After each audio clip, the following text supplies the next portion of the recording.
Деян Братков, Александра Маринова, Иван Команов и Никола Николов спечелиха титлите в своите категории. Денис Кан, Александър Петров и Йордан Янев, който с счупен крак игра на полуфинал, Димитър Димитров и Надежда Петрова спечелиха сребърните медали. Състезанието се отличи с страшни сцени, с много тежки травми при жените и в тежките категории при мъжете. Поредният триумф за българския карате Киокушин. С няколко думи само да опишете официално представянето на откритото първенство на Австрия. Много тежко състезание, 11 държави, 300 души участници, българския отбор с 27 души участници, 4 златни, 2 сребърни и 4 бронзови медала. Така като оценка предполагам, че винаги искате повече, но... Да, изтървахме 2 златни медала в последните секунди отново. Йордан Янев просто направи... Просто удари прекалено силно, не беше си стигнал достатъчно единия крак и за съжаление пукна кос и се отказа от състезанието, остана втори. И така. Като ниво конкуренцията силна? И много силно състезание, неочаквано силно след европейското първенство. Просто имах чувство, че състезанието беше по-тежко от европейското първенство. Съдийството? Много добро съдийство този път. Нашите български съдии също бяха много добре представени. 6 души съдии, добро отношение във всяко едно отношение, с много голямо уважение, с много голям респект към нас и резултатите се видяха. На европейското Киев бяхме вече едва ли не сила, тук вече за пореден път доказваме, че сме водещи в Европа.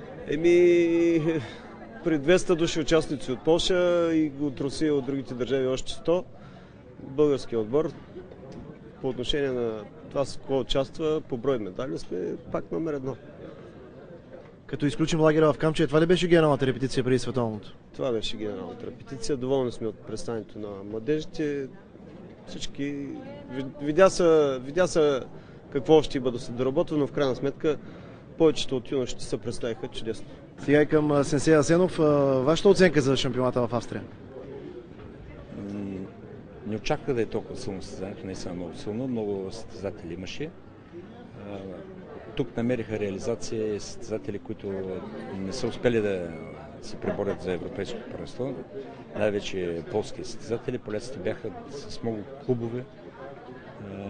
Имаше доста силни състезатели, които лично аз не съм ги виждал по европейски първенства, но тук играха на, бих казал, 100 и няколко процента активност, много силни срещи, специално при мъжете, при юношите също беше много интересно. Аз също съм доволен от една такава проверка и бих казал, че трябва повече такива проверки да имаме. Вече наясно ли са с тези, които ще ни представят в Япония? Не, в Япония участваме с жени и юноши. Значи, по принцип аз гледах юношите също, но както знаете си имаме екип на юношеския състав, треньори и помощни треньори. Те би трябвало да се направят сметката и да направят предложение. Според мен юношите, които водихме там, натрупаха опит, малко повече самочувствие, въпреки че нашите юноши бяха 14-15 годишни, играеха до 18. Лично аз съм доволен от представянето и на новите попълнения и тези, които не намериха реализация, т.е. не успяха да завоюват медали на европейското също участие. Направихме една добра равносметка. Мисля, че вече знаем, изяснени са изцяло плана за следващото състезание. Пък лично за националния отбор следващото голямо изпитание е Париж, абсолютна категория. Ноември месец, имаме доста време до това. Честито първо място категория до 70 кг, в сравнение с това, което беше в Киев. Каква беше разликата тук сега във Виена? По-мотивиран бях. Значи, това да стана първи беше просто най-желаното от мен за сега. Направих много компромиси с нещата около мен, за да мога да стана първи. Категорията твоята колко срещи пак трябваше да изиграеш да стигнеш до първото място? 4 срещи изиграх. Най-трудната? Най-трудната беше втората срещу представител на Полша. Там срещнах най-голяма трудност, но го преодолях. Предполагам, че си доволен. Това е може би най-големият успех в кариерата до сега. Да, може така да се каже. Беше едно от най-трудните наистина състезания, които съм участвал. Доволен съм много от резултата си този път. Има още грешки за изправени. Следващия път ще се представим още по-добре. Желайте успех! Благодаря много! Значи си първо място, за пореден път така млада надежда, която все повече набираш инерция и скорост. Нивото в Виена как беше? Състезанието беше много тежко. Аз играх при жени. Това ми е първо състезание при жени. Наистина бяха доста добре подготвени. Тежки срещи изкарах с почти всички продължения, но все пак успях да се добра до финала. Финала може би, защото контузии, предните срещи, знаеш, че една крачка имаш до първото място и даваш всичко от себе си. Това беше най-трудно. Като дебют за жените, първо място мисля, че е много добре. От тук нататък как ще дигаш летвата още нагоре? Ще гледам да пробия в по-горни европейски при жени, където са по-подготвени състезателките, по-добри, доказани наистина през годините. И така. Световното, да. Сега ще се подготвям за него и ще гледам пак. Да. Предполагам, че твърда титулярка за Токио. С този успех. Да. Още едно първо място, категория 90 кг. Ти как видя първенството на Австрия? Силно ли беше? В сравнение с миналата година беше доста по-силно. Имаше много участници в различните категории. Благодарение на подготовката на моите треньори, мисля, че се правих на ниво. Бях подготвен и се представих добре. Коя среща ти затрудни най-много? Втората среща с един поляк. Тя беше най-тежка. Така, какво очакваме сега от тук нататък? Ще има летен лагер на Камчия. Лятото ще се подготвяме за европейското първенство в Париж. Така, пак в същата категория беше?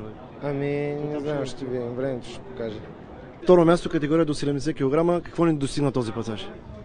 Състезанието беше много силно. 3 срещи, 3 нокаута на четвъртата среща, просто на финала излязах прекалено контузен, много изморен и просто засечка в крачка ме хвана Ванко. Силен удар получих и това не ме достигна, за да стана шампион на турнира. Какво предстои от тук нататък?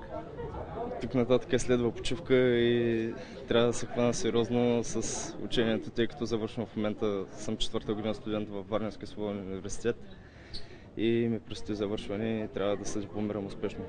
Сега още един стар познанник, Данчо Янев, който се връща с купа, второ място, но и с гипс. Данчо, как мина за тебе първенството, като изключим тази контузия? Много тежко. Играх 4 срещи, като четвъртата си чупих крака. Също много тежки противници. Бяха сигурно над 100 кг всичките. От 3 поляка и един унгарец. Беше ми тежко, но успях с зъби и ногти. Стигнах до финала. Стара контузия просто се обади и то е много жестоко. Мал шанс, тъкмо си казахме, че Наваро го няма и сега Данчо е готов към първото място, то пък виж какво се случи. Просто виждах първото място, но нелеп удар и... Първите прогнози какви са? Ще може ли да се оправи до световното първенство в Япония август месец или още не се знае? Не, значи имам и фрагмент, който освен 2 счупени кости, имам и фрагмент. Сигурно се наложи операция. Предполагам, че другото европейско май месец. Живот и здраве, се надявам се оправя. Желаете много бързо възстановяване и отново към първото място. Мерси много. Надя Петрова, трето място този път. Трудно ли беше в Виена? Не беше много трудно, но моите усилия бяха концентрирани изцяло в Киев на европейското първенство. Имах шанс. Пак малко не ми достигна. Предполагам, че следващия път вече няма да е така. Така, разбрахме доста контузии, видяхме Данчо Янев. За тебе твърда ли беше играта там? Не. Имах много контузии, които не ми бяха минали от европейското, но се умях да променя малко играта, да играя с тези части от тялото, които не са ми контузени, естествено. И мисля, че успях да се съхраня. Не съм толкова контузена, колкото бях след Киев.